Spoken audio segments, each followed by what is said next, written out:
Thanks for watching our book summaries. Please subscribe so we can continue our important work to educate others.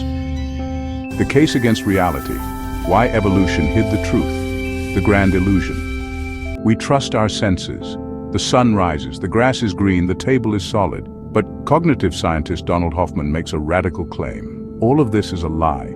Evolution didn't design us to see the truth. It designed us to see what keeps us alive. What we see isn't reality. It's a survival interface, like icons on a computer screen. Meaning, if Hoffman is right, then every sight, sound, and color you know is just a useful fiction. Chapter 1. Fitness, not truth. We assume evolution favored creatures that saw reality more accurately. But Hoffman shows that's false. Natural selection favors survival, not truth.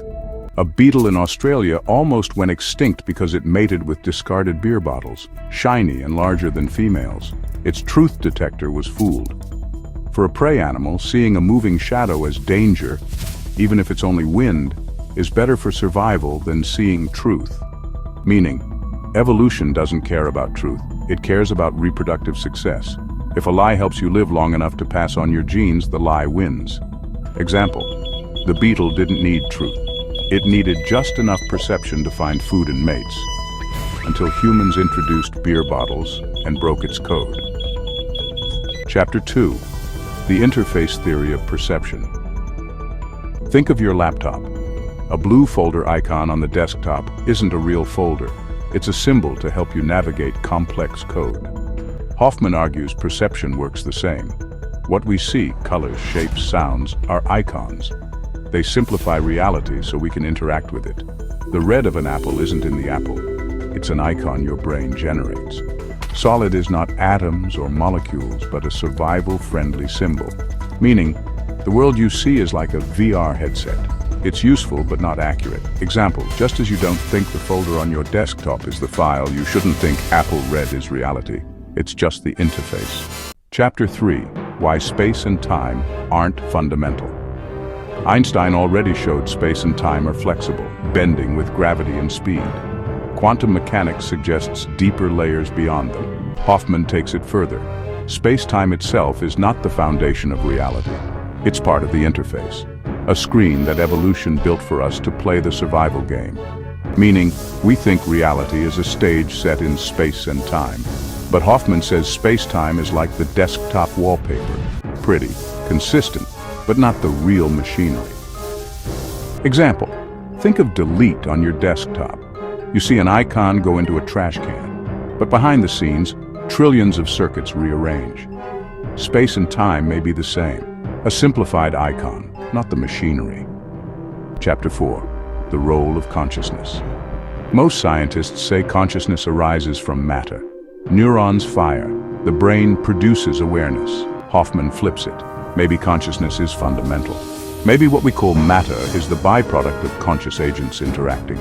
He proposes a consciousness network, small conscious units combining to create larger awareness, much like neurons create a brain.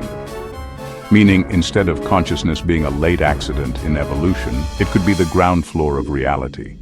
Example, imagine reality as a social network, nodes of consciousness interacting. What we call atoms may just be the user interface of those interactions. Chapter 5. Objections and Pushback. Critics ask, if perception hides reality, how can science work? Hoffman replies, science is like mastering a video game. You don't see the code, but you can still learn the rules of the screen.